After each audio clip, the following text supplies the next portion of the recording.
Io sono molto fiduciosa soprattutto nelle possibilità che metteremo in campo anche dall'inizio di settembre, già con le attività del piano estate e con le attività di recupero e poi con tutta la didattica del prossimo anno, che potrà essere anche una didattica più arricchita proprio dall'esperienza anche dell'uso delle tecnologie. Schermo, tastiere e connessione sono stati per 2 anni l'ancora di salvezza della scuola in pieno Covid, ma la ripartenza, ne è convinta la dirigente dell'ufficio scolastico regionale del Veneto, deve avere un tutt'altro sapore.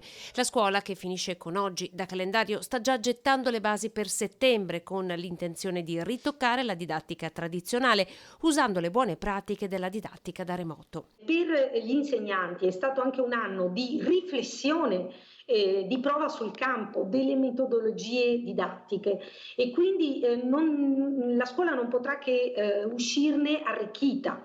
Peraltro la pandemia ha anche portato l'attenzione dell'opinione pubblica, della politica, fortemente sulla scuola e anche gli investimenti del Recovery Plan ci daranno conto di questo. Una scuola che ha tutte le potenzialità per essere dunque migliore di quella appena conclusa. Intanto anche quest'anno la maturità classica sarà sostituita dal maxi elaborato e dal colloquio orale.